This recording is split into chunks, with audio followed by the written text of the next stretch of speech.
This is the download from Sounds Profitable, your daily source for the essential news in the business of podcasting. I'm Gavin Gaddis.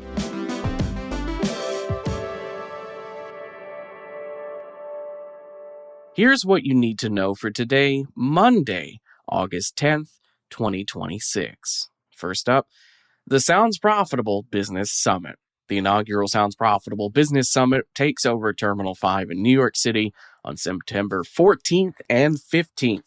This exclusive partner-only event brings together the industry's top brands, agencies, publishers, and platforms for 2 days of research-backed insights, strategic conversations, and meaningful networking.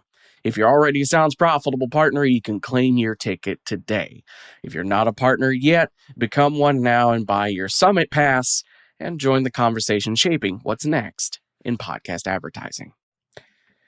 Next up, Ask a Marketer, how advertisers read the research. Sounds Profitable's upcoming Ask a Marketer webinar puts fresh research in front of the people who buy the media. On Tuesday, August 18th at 1 p.m. Eastern Time, Right Side Up's Krystina Rubino and Quo's Tony Murray will join Tom Webster to work through the podcast Atlas. Built from a survey of 5,061 U.S. consumers, the Atlas focuses on how creator-based advertising performs across audio, video, social, and newsletters. From the buyer's chair, the two will sort which findings actually move a media plan, which are merely interesting, and how to make the case for podcast spend to people who do not follow podcasting. You can grab your virtual seat now with a link in today's issue.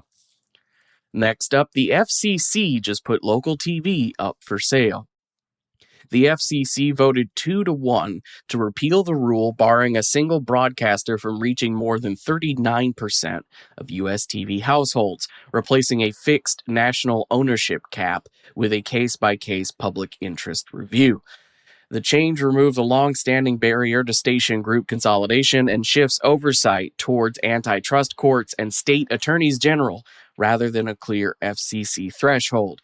Larger groups gain leverage in retransmission and affiliation negotiations and more inventory for fast, free ad-supported TV channels and connected TV advertising, though deal economics remain constrained by antitrust enforcement.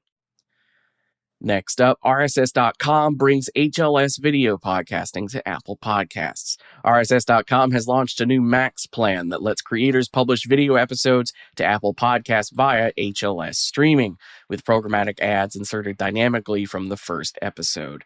Creators earn 70% of ad revenue with no audience threshold, a contrast to YouTube's monetization requirements of 1,000 subscribers and 4,000 watch hours.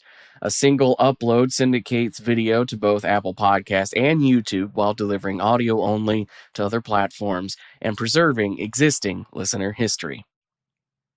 Next up, Nielsen to acquire DoubleVerify in $2.15 billion deal.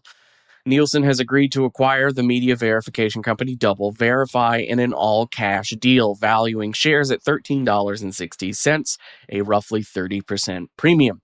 DoubleVerify handles viewability, brand safety, invalid traffic detection, and media quality verification, and will operate as a privately held subsidiary under its own brand.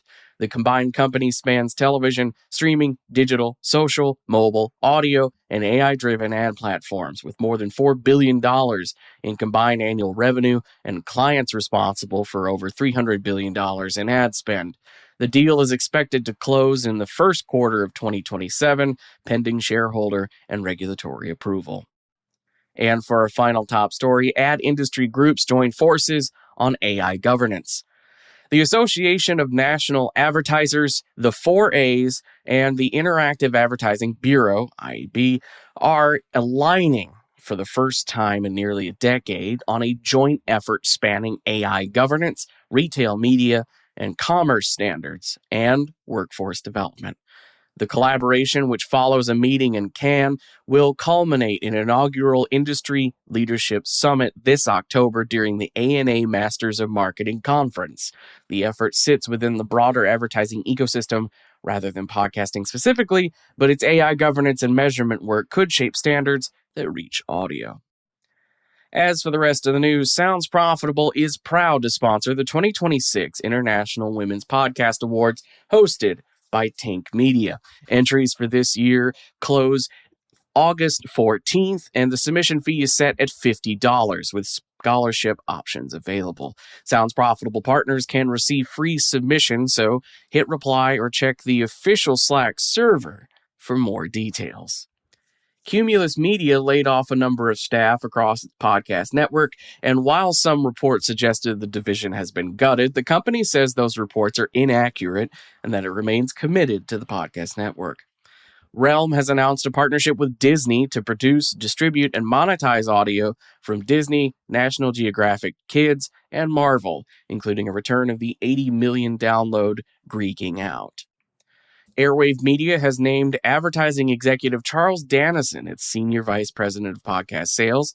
Betches Media, a millennial-focused creator company with 70 employees, reported 70% revenue growth for 2025 on the strength of brand partnerships across podcasts, newsletters, socials, and microdramas, and recently signed with CAA while weighing potential merger and acquisition. SiriusXM has named Jenny Tartikoff as its Senior Vice President and Head of Communications effective today, bringing experience from prior roles at Spotify and Paramount Pictures. And WABC Radio and the Red Apple Podcast Network have joined Spreaker Prime, Triton Digital's premium publisher program, gaining access to programmatic advertising and premium demand. That does it for today's issue of The Download. Remember, there's a link in your show notes that takes you to the episode post on our site where you can find links to every single thing I just talked about. Today's issue was written and produced by myself, Brian Barletta, Tom Webster, and Molly DeMillier. For Sounds Profitable, I'm Gavin Gaddis, and we'll see you tomorrow.